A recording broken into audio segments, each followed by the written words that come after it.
پیارے پیارے بچوں، السلام علیکم۔ کیسے ہیں آپ؟ آج میں آپ کے لیے اسٹوری ٹائم میں نئی کہانی لے کے آئی ہوں، کیونکہ آپ بھی میری نئی کہانی کا انتظار کر رہے تھے۔ تو آج کی کہانی بہت ہی مزیدار ہے۔ آج کی کہانی کا نام ہے ہر کام وقت پر اچھا ہوتا ہے اور سستی ایک بری بلا ہے۔ لیکن یہ کہانی شروع کرنے سے پہلے اگر آپ نے میرے چینل کو سبسکرائب نہیں کیا تو کریں، ویڈیو کو لائک کریں اور بیل آئیکن کو پریس کریں، کیونکہ اس سے آنے والی میری ہر نئی کہانی آپ تک پہنچے۔ کہانی شروع کرتے ہیں۔ ایک دفعہ کا ذکر ہے کہ ایک ندی کے کنارے بطخوں کا ایک جوڑا رہا کرتا تھا۔ ان کا گھر بہت ہی خوبصورت تھا، جو جاڑ اور تنکوں سے بنا ہوا تھا۔ دونوں میاں بیوی ہنسی خوشی زندگی بسر کر رہے تھے۔ بہار کے موسم میں بطخ کے انڈوں سے خوبصورت چوزے نکلتے، اور جب گرمیوں کا موسم آتا تو یہ بچے جوان ہو کر اپنے اپنے رزق کی تلاش میں نکل جاتے، اور یوں دونوں میاں بیوی تنہا رہ جاتے۔ اس بار جب سردیاں آئیں تبھی بطخ نے انڈے سینچنے کا منصوبہ بنایا۔ وہ سارا دن انڈوں پر بیٹھی رہتی اور آرام کرتی۔ وقت گزرا اور ایک ایک کر کے تمام انڈے ٹوٹ گئے اور چوزے نکلتے رہے۔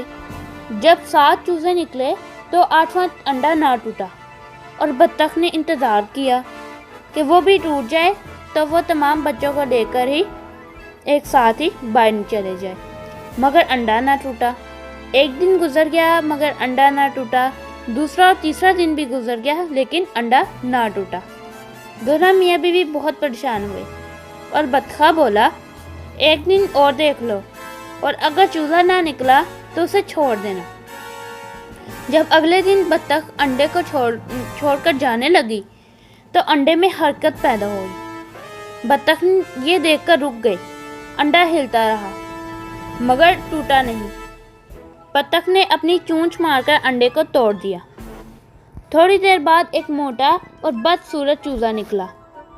جب بطخ نے اسے دیکھا تو وہ بہت پریشان ہوئی۔ اس نے سوچا کہ باقی چوزے تو صحیح اور خوبصورت ہیں، جبکہ یہ موٹا اور میلے رنگ کا ہے، ایسا کیوں ہے؟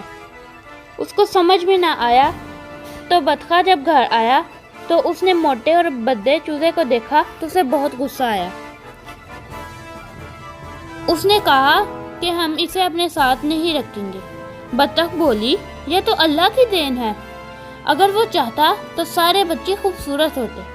یہ سن کر بطخہ خاموش ہو گیا۔ بطخ اپنے بچوں کو لے کر باہر نکلی تو سب نے اسے مبارک دی، لیکن جو ہی ان کی نظر یہ موٹے اور بھدے چوزے پر پڑی تو وہ افسوس کرنے لگے۔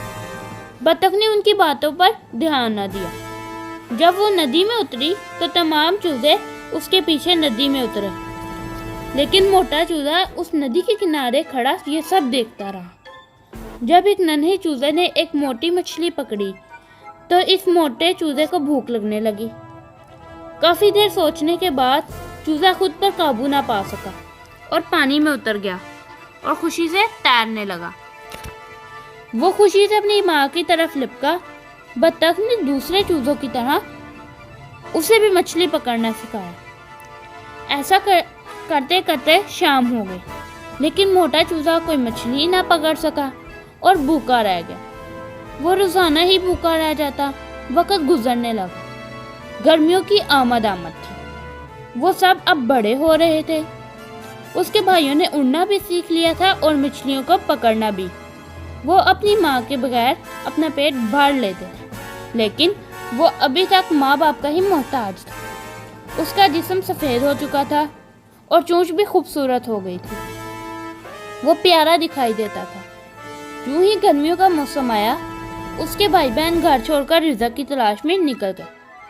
وہ اپنے ماں باپ کے پاس اکیلا رہ گیا۔ ایک دن بطخ اور بطخے نے اسے مل کر سمجھایا کہ اسے اپنی زندگی خود گزارنے کی عادت ڈالنی چاہیے، لیکن وہ کچھ نہ سیکھ پایا اور زیادہ سست ہو گیا۔ اس موسم میں شکاری آئے تو بطخ نے کہا، بیٹا بہت دیر ہو چکی ہے، میں اب کچھ نہیں کر سکتی۔ شکاری لوگ آ گئے ہیں اور ہمیں اپنی جان بچانے کے لیے کہیں اور جانا پڑے گا۔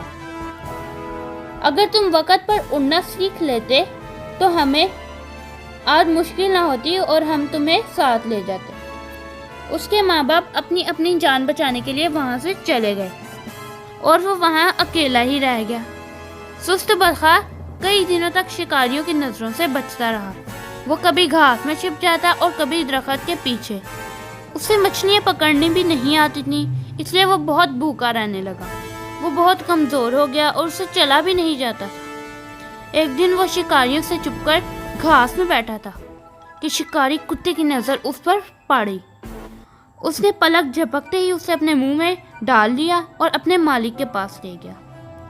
سست بطخ بے بسی سے یہ سب دیکھتا رہا اور شکاری نے اسے مار دیا۔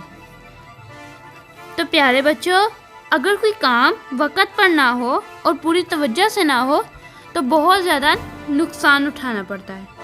اگر وہ بطخ محنت کرتا اور مشکل سے نہ گھبراتا تو یقیناً وہ اپنے بہن بھائیوں کے ساتھ اطمینان کی زندگی بسر کرتا۔ بیکار آدمی کا ہر کوئی ساتھ چھوڑ دیتا ہے۔ تو آج کی کہانی ہماری یہاں ختم ہوتی ہے۔ اگلی نئی کہانی تک کے لیے اللہ حافظ۔